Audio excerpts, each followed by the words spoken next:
Hey guys, welcome back to Stuff and Things for your daily dose of nerd news. On today's episode, we're going to take a look at a relic from World War II has been found, and some new advice has finally come to Canada on when to feed your babies some deadly allergy stuff.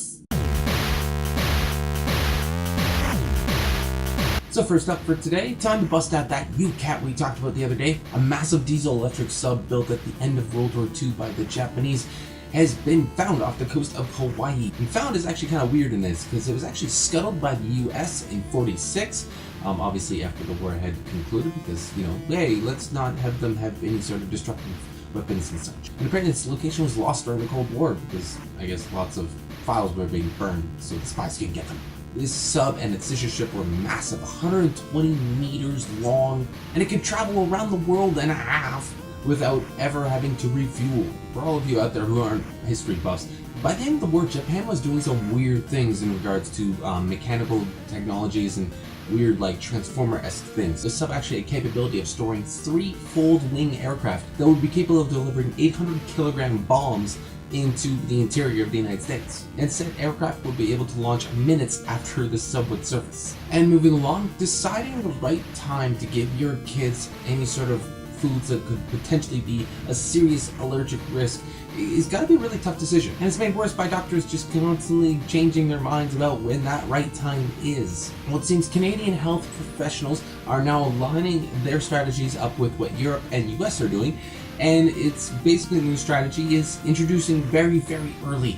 In fact, starting at 6 months. May seem like a lot, but there's actually data to back this up. The Australians actually looked into this. They found in a study of theirs that comparative for 1 year of introducing eggs to 6 months, there's actually a 3.4 times greater chance of actually developing allergies to egg. Just those 6 months. For some reason, prolonging it made it much, much worse. It's actually kind of all part of the hygiene hypothesis. Kind of recent understanding of how our bodies actually function with the whole gut flora and all the microbes and everything in our bodies, that it's a very symbiotic relationship that we have, and that we're kind of destroying it with all the random things we do, like not exposing our children to the outside world and stuff, and not giving these foods so they can actually build it up earlier when their systems are actually doing that, when all the gut and everything is being developed. Suffice it to say, you should just get your kids outside, talk to your pediatricians, and find out the best times, because there is a bit of it seems like there's very specific times that could be made for very certain foods. 6 months is just kind of about it's a good start, but that doesn't apply to everything. It's a very gradual thing. But the key to this really is that we're waiting too long. We're unfortunately protecting our children too strongly and not letting them develop like they should.